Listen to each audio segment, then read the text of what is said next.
Hola a todos, mi nombre es Catherine Iset Macías Cedeño, estudiante de la Universidad Laica Loyola Alfaro de Manabí, la Facultad Ciencias de la Educación en la carrera de Pedagogía de la Lengua y la Literatura. Actualmente estoy cursando el 8º semestre.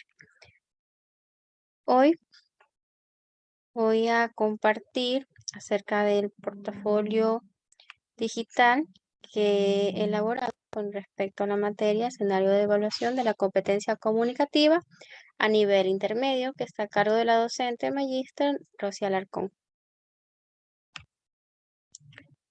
Aquí está nuestro índice y vamos a iniciar presentando un poco acerca de la asignatura.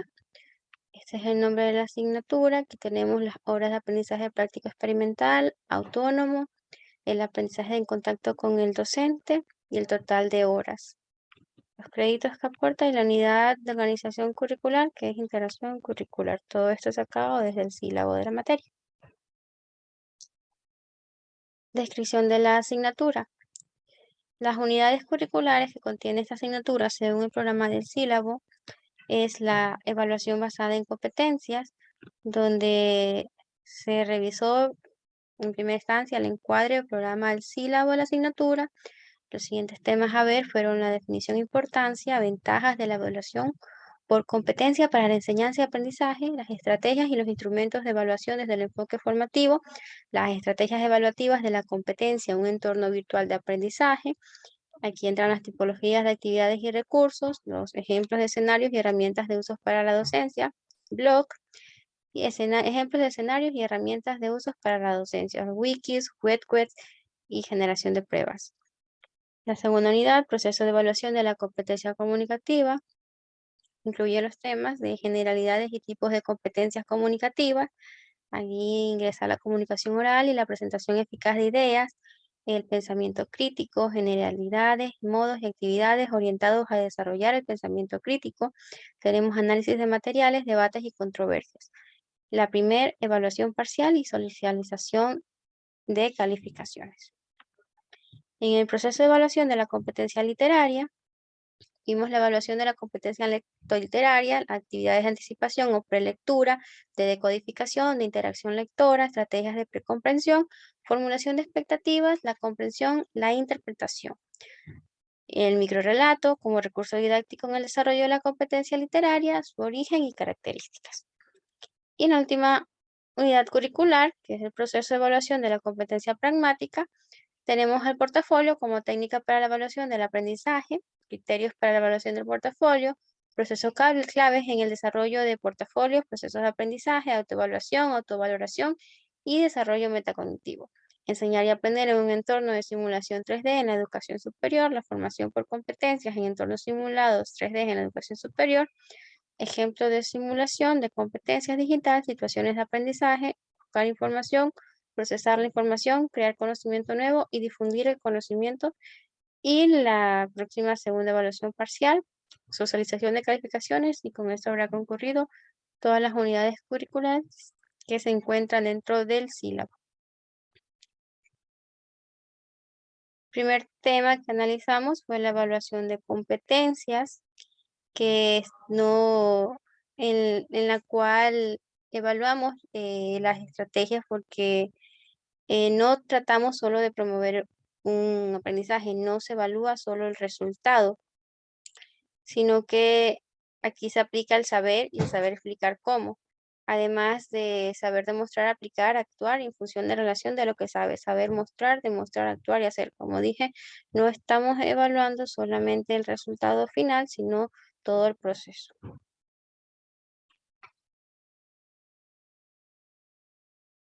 Vimos las ventajas en el cual se le da un seguimiento de la actividad del estudiante, sobre todo en un entorno virtual, el acceso que tenemos a la información, que los feedbacks, la retroalimentación que el estudiante va recibiendo del profesor y de los compañeros, y las no restricciones que hay al acceso a la información. Cómo utilizar el entorno virtual permite la combinación de actividades sincrónicas y asincrónicas y facilita la flexibilidad del proceso, entre otros. Los inconvenientes Vemos que está el plagio como un inconveniente. El estudiante puede sentirse solo ante el peligro de la evaluación. La información adecuada del tiempo es vital cuando trabajamos en un entorno virtual. Para este tema se realizó como actividad un blog en el cual se expresa la evaluación por competencias. Aquí vemos, es un proceso de recogida de evidencias a través de actividades de aprendizaje y de formulación de valoraciones sobre la medida de naturaleza del progreso del estudiante. Es un sistema en el que los evaluadores hacen valoraciones según las evidencias obtenidas de diversas actividades de aprendizaje. No se trata solo de promover el aprendizaje y demostrarlo, el conocimiento que posee un estudiante, sino además de ser capaz de saber cómo demostrar y aplicar aquello que ha aprendido. Aquí tenemos todos los saberes: saber mostrar, demostrar, actuar y hacer. Ventajas y qué hacemos cuando evaluamos competencias.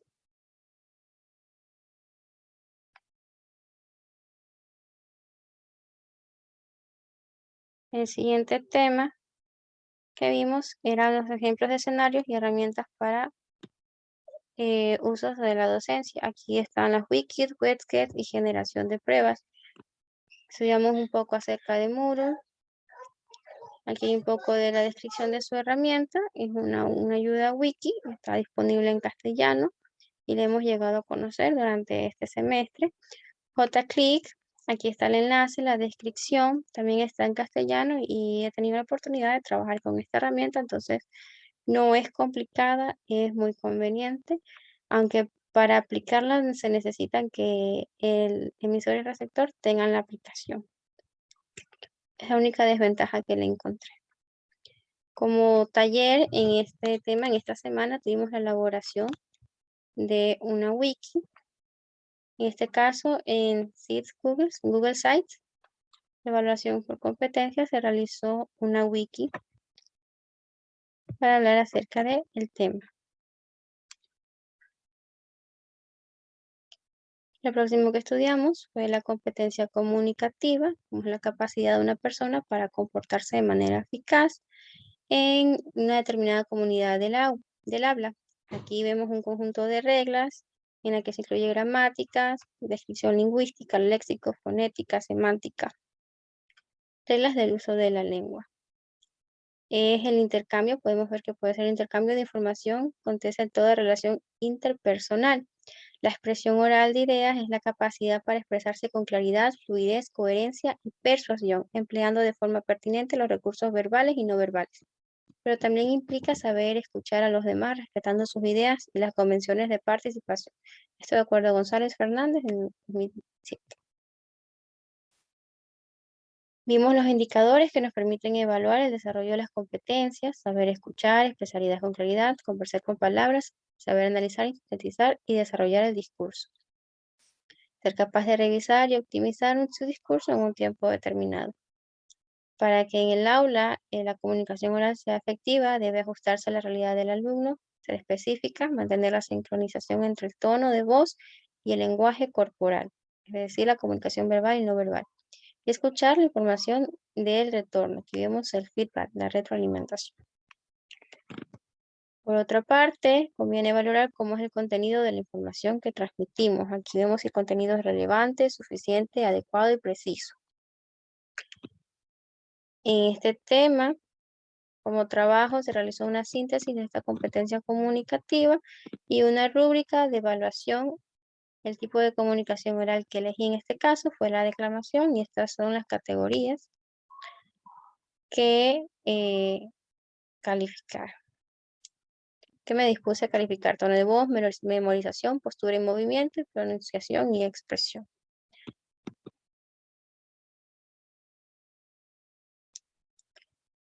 La comunicación oral y la presentación eficaz de ideas claras. Aquí vemos las conceptualizaciones de las herramientas e indicadores para desarrollar esta competencia.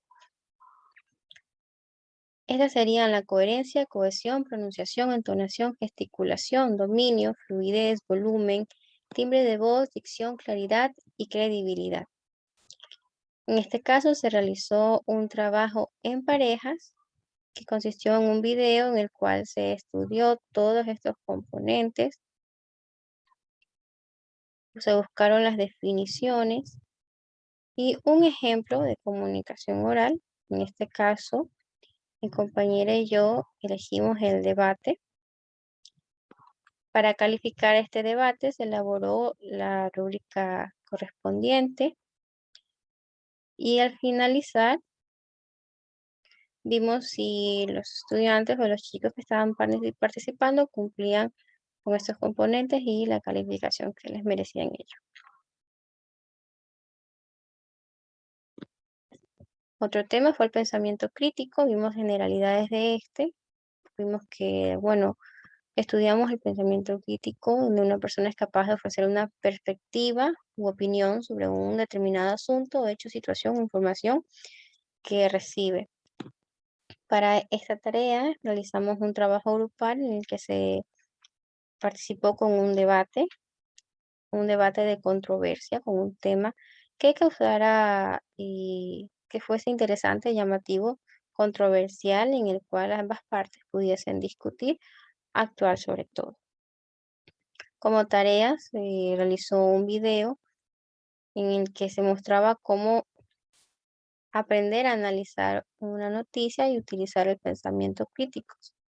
Entonces, en este video se estudiaron cómo los medios de comunicación pueden presentar diferentes perspectivas desde una noticia, cómo indagar más en la información y no recaer en una sola fuente.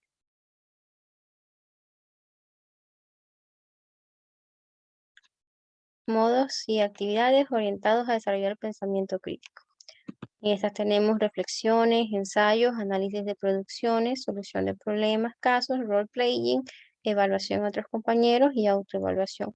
Aquí realizamos un role-playing en el que se trabajó con grupos de trabajo. Cada grupo tenía un tema, más que todo escolar, y asumió un rol diferente dentro de su exposición. Este rol lo mantuvo hasta que se terminó el mismo y luego se realizó una evaluación a los grupos, evaluación entre compañeros y autoevaluación de nuestro trabajo individual. Como tarea fue la evidencia del trabajo realizado en clase.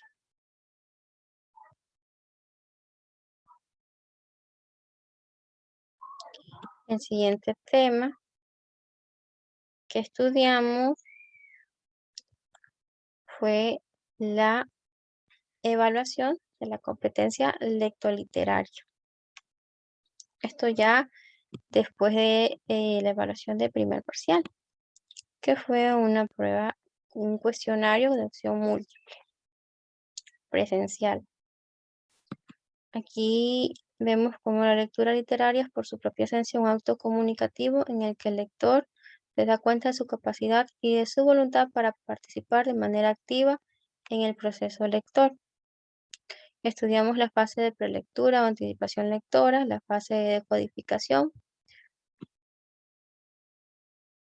también las fases de interacción lectora, estrategias de precomprensión, elaboración de inferencias, formulación de expectativas, elaboración de inferencias, explicitación, la comprensión y la interpretación de una lectura. En este caso se realizó un mapa conceptual en el que se mostraban las definiciones y lo aprendido en la guía de estudio. Para el desarrollo del tema en el estudio de elaboración de ejemplos, esto en referencia a la competencia lectoliteraria, nosotros aplicamos actividades de anticipación, prelectura, y resolvimos estas actividades para poner en práctica saberes conceptuales y pragmáticos que favorecieron a la formulación de inferencias. Nosotros trabajamos con un portafolio, con un prólogo que hace referencia a Miguel de Cervantes. En este trabajamos en parejas y realizamos estrategias de precomprensión de esta lectura, formulación de expectativas, la explicitación, la comprensión, la interpretación y respondimos las interrogantes correspondientes al taller. Realizamos también esta tarea con un ejemplo narrativo. Nosotros en este caso elegimos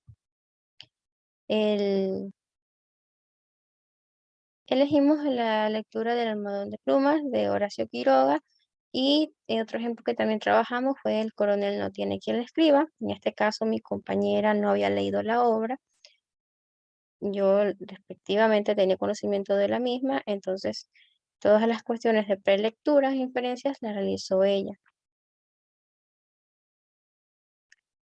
Siguiente tema que estudiamos fue el microrrelato, como una forma contemporánea que no es reciente y recibe diferentes nombres.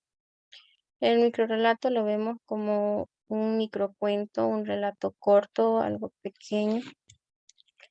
Realizamos un mapa en el que se ven definiciones como microcuento, cuento breve, cortísimo, cuento diminuto, cuento en miniatura, las características que tiene en su origen, sus rasgos discursivos, formales, temáticos, rasgos pragmáticos, el impacto que tiene sobre el lector. Vimos cada uno de estos ejemplos y se realizó esa tarea.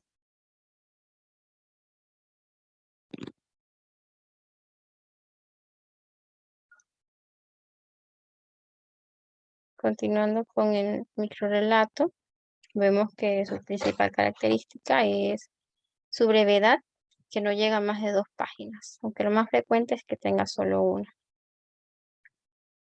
Los pasos para crear un microrrelato. Se nos mostró que primero debemos pensar en la trama, cuál será la situación, el motivo. También elegir los personajes, por lo general 1 o 2, pues no se necesita mucho en este tipo de narrativa. Elegir el tipo de narrador. Como es un texto breve, es necesario saber llevar un buen narrador. Puede ser omnisciente o puede ser protagonista o testigo. Esto depende del hilo narrativo que le queramos dar a la historia. Considerar un diálogo es opcional. La mejor forma de dar a conocer los personajes es a través de diálogos, cómo ellos van a comunicarse. No es algo opcional. Y una puntuación adecuada, porque se determina el tono que va a llevar el microrrelato y es importante para que exista una comprensión completa de la historia. En este caso, la tarea fue realizar un microrrelato. El microrrelato que yo presenté en mi tarea es este. Titula El dulce de sus ojos. Es muy corto, muy breve y espero que esté bien realizado.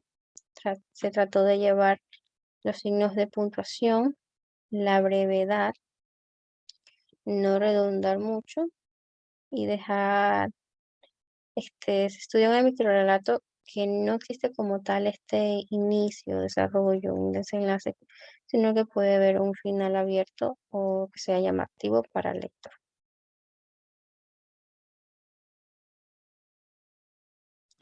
Luego se estudiaron los portafolios como técnica para la evaluación del aprendizaje. Esto los usamos para la evaluación y valoración. Vimos que su utilidad tiene mayor alcance. Los ejes fundamentales en el diseño de evaluación es cumplir con el objetivo y segundo, la necesidad de que el modo de la evaluación impacte de una manera positiva, tanto en la enseñanza como en el aprendizaje. Gibbs 1994 dice que ambos ejes deben tomarse en cuenta cuando se aplica el portafolio con propósitos evolutivos. Aquí se envió un mapa mental. Yo lo realicé en esta plataforma llamada Goncourt. Es muy útil y dinámica al momento de realizar mapas mentales. Fácil acceso y manejo.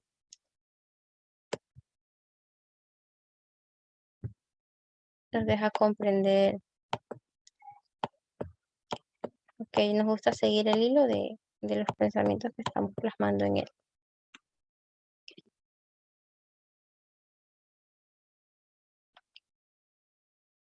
Muy bien, para continuar con el portafolio como técnica de aprendizaje, también se elaboró este diseño. Este portafolio digital en sí es una de las tareas. Tenemos las consideraciones finales. Estas van a incluir mis pensamientos, mi postura y una pequeña reflexión de lo que he interiorizado de esta materia y de los trabajos que hemos elaborado. Mm, Yo mantengo que ante una sociedad que avanza a pasos acelerados y que está inmersa en gran medida en la era digital, es indispensable para nuestra labor adaptarnos a este entorno e innovar las dinámicas educativas, apoyándonos de la variedad de elementos que la tecnología ofrece. Debemos tener en cuenta que uno de nuestros deberes o que algo en lo que tenemos que tener presente es la motivación de los estudiantes. Entonces, al momento de motivarnos, es importante saber manejar todas estas herramientas que se acerquen a ellos y que les permitan desarrollarse en entornos que ellos ya conocen, en entornos que son actuales, que son llamativos y que van a innovar las clases.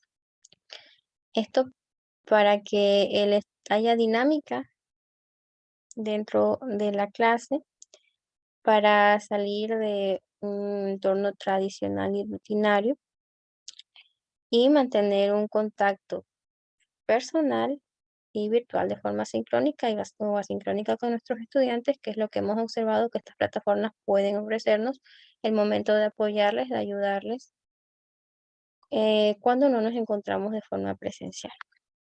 Considero que los aprendizajes adquiridos en esta materia son importantes, son relevantes y serán de gran utilidad dentro de nuestra labor docente. Eso es todo de lo que puedo contar en mi portafolio digital. Muchas gracias.